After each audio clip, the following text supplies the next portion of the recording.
I'm Bryn. This is my husband, Matt. We have been going to CityGate since August 2018. So I lost my dad to a heart attack in August 2017. And it completely rocked my world. And because it was destroying me, it was destroying my marriage and my family. As she was hurting, I was hurting me inside too. Because I was struggling, I was turning to alcohol to numb the pain. It definitely wasn't helping my marriage. It wasn't helping to really fix anything. Through the struggle and what I was experiencing and how I felt like nobody was there for me and I just felt alone going through this, I told my husband that I was leaving him.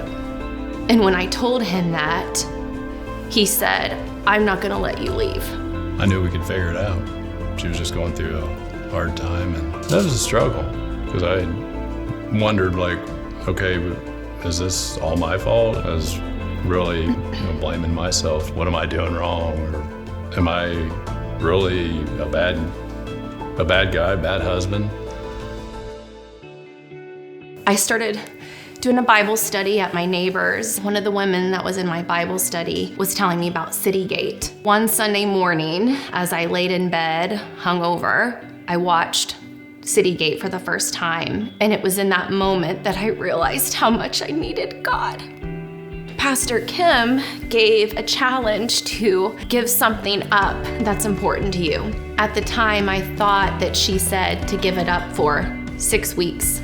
And so I decided in that moment that I was going to give up alcohol, because if my marriage was going to be saved and fixed, I had to give up the very thing that was allowing Satan to come in and tear it apart. I later found out that she actually said 6 days.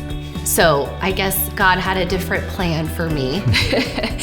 But then that 6 weeks turned into 9 weeks, which long term turned into a year, which has now turned into something that no longer carries any importance in my life.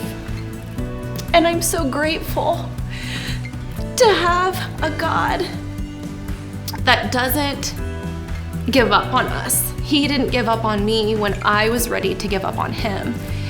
And going through that now, I know that the only thing that was going to bring me peace and to heal that pain was through God.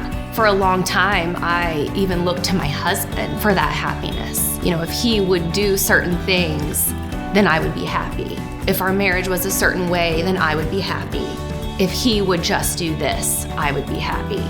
Only God can truly satisfy our happiness. I then told him and felt like I did not love him anymore. And thinking about that now and looking back, I have found a love for him that I didn't even have the day we got married.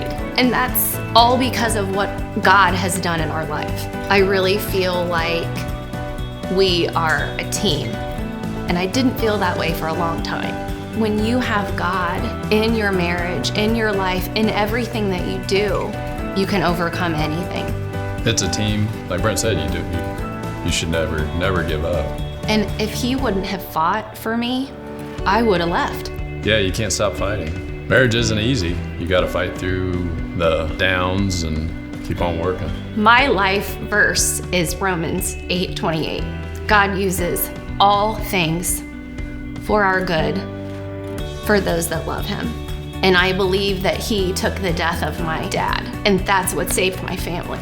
So marriage has to be a priority, but God is always number one.